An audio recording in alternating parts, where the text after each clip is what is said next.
Sir ये बताइएगा, इमरान खान साहब इस बार इलेक्शन में कौन-कौन से हलके से कॉन्टेस्ट करने जा रहे हैं? और आप अपना थोड़ा-सा बताइएगा कि बहुत सारे लोग जानना चाहते हैं कि आप इलेक्शन में हिस्सा लेने या क्योंकि कुछ अर्सा पहले आपने बताया था कि मेरा ज़ाती ख्वाहिश नहीं है कि मैं इलेक्शन में हिस्सा लूँ या मैं किसी भी इन फ्यूचर वज़ारत सँभालूँ या एमएनए बनूँ। तो क्या समझते हैं आज खान साहब ने कोई ख्वाहिश ज़ाहिर की है दोबारा? मैं बहैसियत पीटीआई फाउंडर नहीं, बल्कि एक पाकिस्तान के शहरी की हैसियत से मेरे अल्फाज में मेरा पैगाम जो है वो आपने कौम को और हुकूमती इदारों के सामने मीडिया के जरिए शेयर करना है। कोई भी ऐसी कोशिश किसी भी तरफ से जो लोग पार्टी छोड़ गए या प्रेस कॉन्फ्रेंस कर गए, उनकी कोई कोशिश इस हवाले से हम अपील करते हैं कि अब भी वक्त है, सोचा जाए।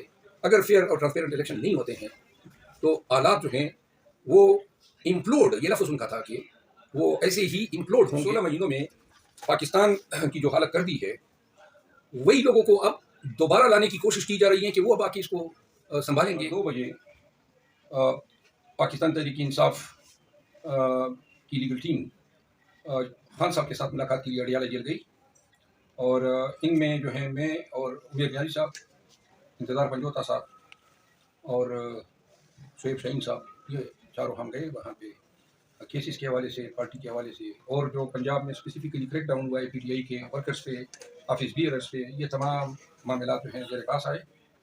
खान साहब ने जो है पाकिस्तान तहरीक इंसाफ पे जो क्रैक डाउन हुआ है और जो कागजात नामजदगी खींचे जा रहे हैं, इस पर उन्होंने अपने शदीद तासुफ का इजहार किया और उन्होंने कहा कि मैं बहैसियत पीटीआई फाउंडर नहीं, बल्कि एक पाकिस्तान के शहरी की हैसियत से मेरे अल्फाज में मेरा पैगाम जो है वो आपने कौम को और हुकूमती इदारों के सामने मीडिया के जरिए शेयर करना है। खान साहब के अल्फाज जो थे वो मैंने लिखे हुए हैं, ये फाइल मेरे पास थी और जिसमें उन्होंने कहा कि मैं अब बतौर पाकिस्तानी बात कर रहा हूँ। ये जो मुल्क में होने जा रहा है, इससे मुल्क के मुस्तकबिल की तदफीन का एहतमाम किया जा रहा है। उन्होंने कहा कि इकानमी जो है पहले से लाइफ सपोर्ट पर जा रही है। उन्होंने कहा कि ये जो पॉलिसियाँ हैं जो तसलसल से 20 महीनों से जारी हैं, ये उम्मीदवारों को उठाया जाना या पीटीआई की लीडरशिप को उठाया जाना या उनको प्रेस कॉन्फ्रेंसों पर टार्चर के जरिए मजबूर किया जाना, सिर्फ इसी पे इक्तफा नहीं किया गया, बल्कि शेड्यूल के आने के बाद जो पंजाब में क्रैकडाउन हुआ है, ये क्रैकडाउन जो है ये पाकिस्तान मुल्क दुश्मन पॉलिसी है और इस पे सन 1971 से भी बड़ा रिएक्शन आएगा। ये खान साहब के ही अल्फाज है। उन्होंने कहा कि डंडों के जोर पे जानवरों को कंट्रोल किया जाता है, इंसानों को नहीं। अदलिया की जिम्मेदारी है और एस्टेब्लिशमेंट की जिम्मेदारी है कि वो ये ज़रूर सामने रखें कि जिन लोगों को 16 महीने तक हुक्मरानी का हक दिया गया और जो उन्होंने पाकिस्तान की माशी पॉलिसियाँ, पाकिस्तान की गवर्नेंस की जो पॉलिसियाँ थी, वो पाकिस्तान के बिगेस्ट इकोनॉमिक क्राइसिस पे मंतज हुई। डॉलर की जो पाकिस्तान में 2020, 21 और 22 रेमिटेंसीज के तनाजुर में, एक्सपोर्ट के तनाजुर में, एग्रीकल्चर के तनाजुर में, और अगर उसको कोरोना के आउटब्रेक के साथ जो है इकट्ठे देखा जाए तो वो एक मिसाली थी। लेकिन 16 महीनों में पाकिस्तान की जो हालत कर दी है, वही लोगों को अब दोबारा लाने की कोशिश की जा रही है कि वो अब आके इसको संभालेंगे। उन्होंने कहा कि उनके अल्फाज थे कि मैं एस्टेब्लिशमेंट से और सुप्रीम कोर्ट ऑफ पाकिस्तान से अपील करता हूँ कि हालात संभालने का ये आखिरी मौका है, क्योंकि पाकिस्तान के अवाम और बिलखसूस पाकिस्तान तहरीक इंसाफ हर किस्म की तअस्सुब या ज़ुल्म व जबर के मुकाबले में पाकिस्तानियत का और पाकिस्तान में कानून की हुक्मरानी का नारा लगाती रही। हम अपील करते हैं कि अब भी वक्त है, सोचा जाए। अगर फेयर और ट्रांसपेरेंट इलेक्शन नहीं होते हैं तो हालात जो हैं वो इम्प्लोड, ये लफ्ज़ उनका था कि वो ऐसे ही इम्प्लोड होंगे कि शायद इसका तस्वुर भी नहीं न किया जा सके। उन्होंने कहा पाकिस्तान से उबुलवतनी हमसे ये तकाजा करती हैं कि हम तमाम ज़िम्मेदार इदारों को और अफराद को इस पर सेंसिटाइज़ करें कि सियासत ही रहनी चाहिए। जो इंतकाम पर मबनी पॉलिसियाँ पाकिस्तान तहरीक इंसाफ के हवाले से रवा रखी जा रही हैं, ये पाकिस्तान में जमहूरियत और कानून की हुक्मरानी का कत्ल है। आज खान साहब इस मैसेज के अलावा, ये उनका पैगाम था उनके अल्फाज में जो मैंने शेयर किया, और चूँकि ये मेरी ड्यूटी लगाई थी तो मैं पाबंद था, और अदरवाइज़ वो ना भी कहता तो मैं ज़रूर शेयर करता। खान साहब के साथ जो हैं और भी दीगर अमूर जो हैं ज़ेर गौर आए, बिलख़सूस उन्होंने हिदायत की जब कोर कमेटी में जो हैं कन्वेंशन के हवाले से कोर कमेटी में ये थ्रेड भी डिस्कशन होनी चाहिए। जो लोग ये समझते हैं कि वो टिकट लेके मरी में गिरदनवा में फिर के और जूम के ज़रिए जो हैं अपनी मौजूदगी साबित करेंगे, वो मुखालते में होंगे, क्योंकि पार्टी उन लोगों को टिकट अवार्ड करेगी जो लोग पार्टी के साथ इस आड़े पक्ष में खड़े हैं और कन्वेंशन में भरपूर हिस्सा डालेंगे। खान साहब ने मुझे ये हिदायत भी की कि सिंध में, कराची में और हैदराबाद में हमें आने वाले हफ्ते में जलसे करने चाहिए, और इसी तरह उनके सामने हमने ये तजवीज़ रखी। जो हज़रत मौलाना शेरानी साहब हैं, उनकी पार्टी ने आड़े वक्त में हमारा साथ दिया है और उनके साथ जो है बातचीत चल रही थी, तो खान साहब ने इस हवाले से ताकीद की है कि असद कैसर साहब की सरबराही में शेरानी साहब की जमात के साथ जो है गुफ्त शुनीद जो है मंतिकी अंजाम तक पहुँचाई जाए, और इंशाअल्लाह करीब इस हवाले से खुशखबरी सुनने को मिलेगी। इसके अलावा खान साहब ने वकला के ज़रिए कन्वेंशनों के इनेकाद के लिए अदालतों से रेमेडीज़ हासिल करने पर जोर दिया और कहा कि तमाम इलाकों में जो है कॉन्स्टिट्यूशनल कोर्ट से रजू भी किया जाए। उन्होंने ये भी कहा कि जो भी ज़्यादती हो, जिस उम्मीदवार के साथ हो या जिस मेंबर पीटीआई के साथ हो, हर ज़्यादती को कॉन्स्टिट्यूशनल कोर्ट में चैलेंज किया जाना चाहिए, बेशक रिलीफ मिले या न मिले, लेकिन ये चीज़ें तारीख का हिस्सा बनेगी। अपील करते हुए जो मैंने अल्फाज कहे तो उन्होंने चीफ जस्टिस ऑफ पाकिस्तान कादी फ़ाइज़ ईसा साहब का भी नाम लिया। आखिर में जो है खान साहब ने दोबारा जल्द मिलने की हिदायत की है, तो ये वो सूरत थी जो मैंने आपके साथ शेयर की है। अच्छा सर, ये बताएं कि आज कोर्ट के अंदर परवेज़ इलाही और शेख रशीद की मुलाकात हुई और परवेज़ इलाही ने ये कहा कि हम उनके साथ खड़े हैं, और इससे पहले आप लाहौर हाई कोर्ट में खड़े होकर ये कह चुके हैं कि शेख रशीद के मुकाबले में अपना कैंडिडेट उतारेंगे, तो पार्टी का इस पर क्या फैसला है? मैंने जो बयान दिया था वो पार्टी की पॉलिसी डिसीजन है, और जो हमारे सदर हैं परवेज़ इलाही साहब, चूँकि वो कैदबंद में हैं और पॉलिसी डिसीजन के हवाले से अभी तक उनके साथ कम्युनिकेशन गैप हैं, तो और चूँकि उनके शेख रशीद साहब के साथ ज़ाती मरासिम भी सियासत में दोनों ज़माने से हैं, तो लिहाजा अगर उनके सामने उनका बरम या दिल रखने के लिए उन्होंने बात की है, तो हम इंतहाई एहतराम के साथ देखते हैं अपने पीटीआई के सदर की इस ख्वाहिश को। लेकिन जो बात मैंने कही थी आज मैं दोबारा दोहरा रहा हूँ कि रावलपिंडी में शेख रशीद साहब के मुकाबले में दोनों हलकों पे हम अपने उम्मीदवार उतार रहे हैं। आज भी परवेज़ इलाही साहब की इस बयान को मैं खान साहब के नोटिस में लाया हूँ, और खान साहब को मैंने कहा कि पॉलिसी डिसीजन यही है, और खान साहब ने जो है इस चीज़ के साथ इत्तेफाक किया कि हम जो है अपनी पॉलिसी के मुताबिक किसी को, क्योंकि अगर एक शेख रशीद साहब को कोई रिलैक्सेशन दी जाती है तो जो और लोगों ने प्रेस कॉन्फ्रेंस की है, ये पॉलिसी जो है ये इससे इनहराफ फिर उनको भी हक देगी कि उनके मैटर को भी कंसीडर किया जाए। तो लिहाजा ये बात अब अटल है, ये इसमें कोई दूसरी राय नहीं है। कोई भी ऐसी कोशिश किसी भी तरफ से जो लोग पार्टी छोड़ गए या प्रेस कॉन्फ्रेंस कर गए, उनकी कोई कोशिश इस हवाले से कामयाब नहीं होगी। सर, दूसरी बात यह कि तोशाखाना की जो इस्तदा है वो आपकी मुस्तरद कर दी गई है इस्लामाबाद हाई कोर्ट में, तो क्या आप इस मुस्तरद करने के बाद भी खान साहब इलेक्शन लड़ पाएंगे या इम्कानात अब कम होते नजर आ रहे हैं? देखिए, खान साहब के कागजात की नामजदगी हमने हासिल कर ली है, और चूँकि इलेक्शन लाज अलहदा है और जो इस्तदा हमारी तो रिजेक्ट हो रही है, लेकिन कानून ऐसा कोई कदगन नहीं डालता है कि कोई शख्स जिसकी सज़ा जो है अभी मंतकी तौर पे फाइनल ना हो चुकी हो। ये कानून है कि अपील जो है वो ट्रायल का कंटिन्यूएशन तस्वुर होता है, यानी ये तस्वुर होता है कि गोया ट्रायल अभी तक बदस्तूर जारी है, और चूँकि अपील अभी हाई कोर्ट में ज़ेर समात हैं और इस पर मेरिट के हवाले से कोई फैसला नहीं आया है, तो लिहाजा ऐसे गैर हतमी फैसले की बुनियाद पे किसी को जो है इलेक्शन के एरिना से जो है बाहर नहीं निकाला जा सकते हैं। तो हम कागजात जमा कर रहे हैं, अगर और जिसका हमें खदशात भी हैं कि जो इलेक्शन के रिटर्निंग ऑफिसर है या DROs हैं या जो हरियाती हैं, हम एडवांस में हम देख रहे हैं कि हमें हम खाइफ हैं कि वहाँ पे भी खान साहब के साथ इन मामलात के हवाले से इंसाफ नहीं होगा, लेकिन हम अपनी कानूनी जंग जो है वो ज़रूर लड़ेंगे। लेकिन फिल वक्त जो है हमें नज़र नहीं आ रहा है कि कोई कानूनी कदम है। अच्छा सर, ये बताइएगा कि इस वक्त जो बंदा भी पीटीआई का स्पेशली जिससे ताल्लुक होता है, कागजात नामजदगी जमा कराने के लिए जाता है, तो उसको या उठा लिया जाता है या उसे कागज फाड़ दिया जाता है, कोई इस तरह का सिनेरियो क्रिएट कर दिया जाता है। इस हवाले से क्या कहेंगे? देखिए, ये एक एडवाइस है पाकिस्तान तहरीक इंसाफ के जुमला उम्मीदवारों को भी।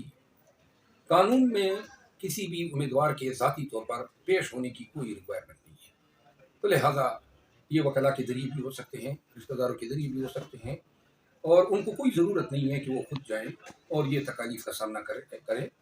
तो लिहाजा ये तमाम पीटीआई के कैंडिडेट्स को एडवाइस किया जाता है कि वो कानूनी मशावरत के बाद अपने वकला के साथ इस तरीके से कागजात नामजदगी जमा कराए ताकि उनकी आज़ादी सलब ना हो और उनके साथ कोई ज्यादती जो है वो ना हो।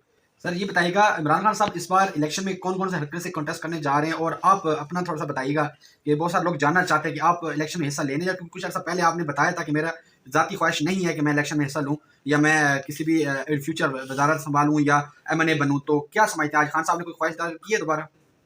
जी, खान साहब जो हैं वो 2 हल्कों से इलेक्शन लड़ने जा रहे हैं और इसका अनाउंसमेंट हम कल करेंगे। जहाँ तक मेरा ताल्लुक है, आज फिर मैंने अपना मसला उनके सामने रखा कि जी चूँकि अगर मैं अपने हल्के में जाऊँगा और इलेक्शन लड़ूँगा तो फिर मैं जो पार्टी की कैंपेन है वो शायद न चला सकूँ या वक्त न दे सकूँ। तो खान साहब ने फिर मुझे कहा कि हम आपको जो है ऐसी जगह पे टिकट अवार्ड कर रहे हैं जहाँ पे आपको ज़्यादा वक्त देने की ज़रूरत नहीं रहेगी। तो इस हवाले से खान साहब ने मेरे लिए पेशावर तजवीज़ की है, पेशावर सिटी, और मैंने खान साहब के फैसले पे लब्बैक कहा है। और सर कल वजीराबाद में कन्वेंशन है, पंजाब के अंदर पहला कन्वेंशन है, इसको कैसा देखते हैं? कल आपको वहाँ पर जाने दिया जाएगा, फिर उसी तरह रुकावटें क्लियर कर दी जाएंगी जो कि पीटीआई ने की? देखिए, आपके सवाल में जवाब भी पिना है। ये कहाँ पे हमें केपी में नहीं जाने दिया, पंजाब तो फिर जो है उनकी रेड लाइन है। तो लिहाजा हमें पता है कि हम वो जो कहते हैं ना गर्दन पनसवाने या कटवाने जा रहे हैं। कन्वेंशन है, कानूनदान हूँ, वकील हूँ, मुझे पता है कि ज्यादती हो रही है, जुल्म हो रहा है, लेकिन मेरी अक्ल ये नहीं मानती है कि जुल्म के आगे हम कानून को कंप्रोमाइज़ होता देखें। खुद कानून जो हमें हकूक़ देता है वो हमें एक्सरसाइज करेंगे। तो इस हवाले से ये मेरी, हाँ अलबत्ता एक बात और बता दूँ, 24 तारीख को हम पाकिस्तान तहरीक इंसाफ में शमूलियत हो रही है। पीर सैयद नसीरुल हसनैन शाह काज़मी साहब जो सरोवर शरीफ के सजादा नशीन हैं, और इस हवाले से अनकरीब यानी 24 तारीख को 2 बजे जलसा आम है उनकी शमूलियत का, और इस जलसे में भी मैं जा रहा हूँ। पाकिस्तान तहरीक इंसाफ के दीगर रहनुमा भी आएंगे। तो तहसील रावलपिंडी और डिस्ट्रिक्ट रावलपिंडी और साथ में चकवाल, गुजर खान और अटक वगैरह के तमाम पीटीआई वर्कर्स को रिक्वेस्ट की जाती हैं कि वो इस जलसे को कामयाब करने के लिए अपनी मुकम्मल पार्टिसिपेशन करें। अच्छा सर, कुछ खबरें ये भी आ रही हैं कि अख्तर शानी साहब जो है इत्तेहाद करने जा रही तहरीक इंसाफ में, तो क्या समझते हैं इस बात में कोई सदाकत है? खान साहब को इस बात कोई आगाही दी आपने? जो इब्तदाई हमारे दरमियान डिस्कशन हुई और जो आज खान साहब के नोटिस में लाए गए हैं, तो दोनों तरफ से इस चीज़ पे रजामंदी जाहिर की गई है कि शेरानी साहब जो हैं, जो जैयद आलिम हैं, एक लीडर हैं, एक मुस्तनद नाम है मजहबी हल्कों में और सियासी हल्कों में, और जो उन्होंने हर वक्त हमें अपने पुरखलूस ताउन एक्सटेंड किया है।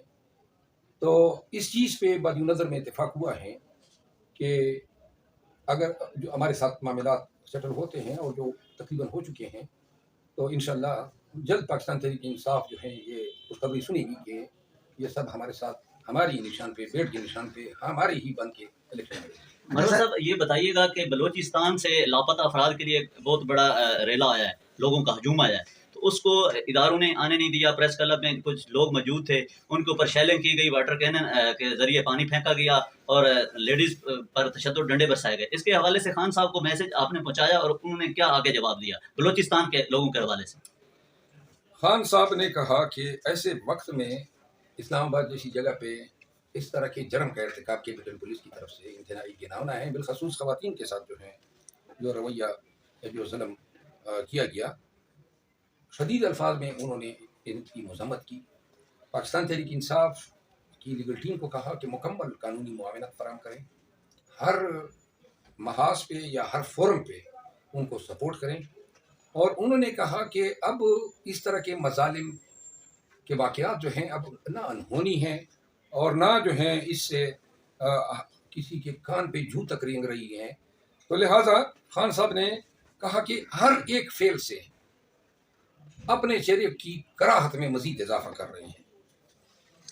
सर इलेक्शन में पीटीआई का मुकाबला बाकी पार्टियों से होगा भी, लेकिन साथ में आपको सामना होगा आरओज की शक्ल में, जिनमें कमिश्नर्स, डिप्टी कमिश्नर, एसीज मिलेंगे। क्या कोई स्ट्रेटजी अपना रखी है तरीके इंसाफ ने, या कोई प्लान है पोलिंग डे के हवाले से? देखिए, अब तो हम मेंटली हर चीज़ के लिए तैयार हैं। अब तो कोई शक ही नहीं है कि निज़ाम पूरा डटा हुआ है।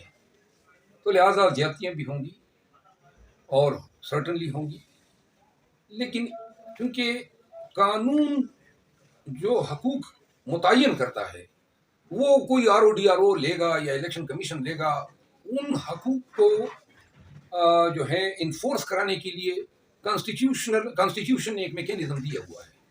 तो लिहाजा हर ज्यादती चैलेंज होगी, और जब तक ये आईन को अमेंड नहीं करेंगे ज्यादतियों को रवा करने के लिए, तब तक हर ज्यादती का अजाला अदालतों से जरूर होगा। अच्छा सर, जनूबी पंजाब में मुख्तलिफ सियासी लोग जो हैं, उम्मीदवार हैं, उनका राब्ता नहीं हो पा रहा भाई लीडरशिप से, जिनके हवाले से मतलब उन राब्ता करें और अपने कागजात नामजदगी जमा कराएं और उनसे कोई अगला लाएअमल तैयार करें पार्टी के हवाले से। दोबारा कहें, क्या आपने कहा? मैंने कहा कि जनूबी पंजाब से लीडरशिप जो है ना वो कोई राब्ता नहीं कर रही, मुख्तलिफ जो उम्मीदवार खड़ा होना चाहते हैं उस हवाले से उनका ना फ़ोन करते हैं तो वो फ़ोन नहीं उठाते, और दूसरी बात उनसे कैसे रब्ता किया जाए, उनको एक पैगाम दे दें, किस तरीके से कहने को मिले। देखिए, ये मामलात यकीनन हमारे लिए परेशानी का बाइस बन रहे हैं कि जिम्मेदारान जो हैं ऐसे आड़े वक्त में अपनी तंजीमों के साथ जो हैं उनके साथ राब्ते में कोताही कर रहे हैं। आज भी हमारे सेक्रेटरी जनरल उमर अयूब खान साहब के नोटिस में एक दो ऐसे अमूर में लाया हूँ, और खान साहब को भी इदराक है। तो लिहाजा जहाँ जहाँ पे कोताहियाँ होंगी इंशाल्लाह उनका इज़ाला होगा, फिक्स किए जाएंगे। अच्छा सर, ये बताइएगा कि जैसे आपको जब गिरफ्तार किया गया था, तो एक कैदी को जो बुनियादी फैसिलिटीज़ दी जाती हैं, कि आपको दी गई थी जेल में? आप सवाल ऐसा कर रहे हैं जिससे जवाब मैं पहले दे चुका हूँ, और पूरी मीडिया के साथ शेयर करने कोई क्या रेट, यानी उन्होंने मुझे मैट्रेस नहीं दी, बहुत सारी। अब दोबारा अपनी तकलीफ का जिक्र करके मैं ये नहीं जताना चाहता हूँ कि मुझे कोई बहुत ज़्यादा तकलीफ हुई है। इसको 10 से ज़रब दो और 10 को आगे 100 से ज़रब दो आगे, फिर भी तैयार है। कुछ लोग ये भी सोशल मीडिया पे मुहिम चला रहे हैं कि शहजाद मर्द साहब जब गिरफ्तार रहे तो उनका एक अलग तरीके से सॉफ्टवेयर अपडेट किया गया है, वैसे थे वो बाहर आके उन्होंने जिसका जो है इकरार नहीं किया। क्या इस बात में कोई सदाकत है? मेरा कोई सॉफ्टवेयर है ही नहीं, ठीक है ना, जो अपडेट हो सके। हम हार्डवेयर ही हैं, ठीक है ना। और जहाँ तक कोई कर लेना, आजमा के देख लें, तो वो लंका तो डाएंगे। मैं किसी की पर्दापोशी करने वाला नहीं हूँ। जो हाथ लगाएगा, कोशिश करेगा जबर का, खुदा की कसम कोई भी क्यों ना हो, इंशाल्लाह उनके चेहरे, उनकी शनाख्त उनके सामने जरूर रखेंगे। सर, उस्मान डार के घर पे हमला हुआ है, खवातीन के ऊपर तशद्दुद किया गया, उस हवाले से खान साहब का क्या रद्द-ए-अमल?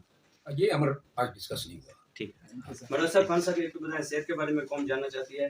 दूसरा, खान साहब ने जिम के सामान की डिमांड की थी, उनको मिल गया या भी नहीं मिला? अब पुराने महीने के सवाल जिम का सामान एक ही जो ट्रेड मिला हुआ है, और सीहत तो अल्हम्दुलिल्लाह शहजादा है और शहजादा लगता है, और अल्लाह का करम है आज भी बड़ा फिट था, हाई स्पिरिट में था। ठीक है।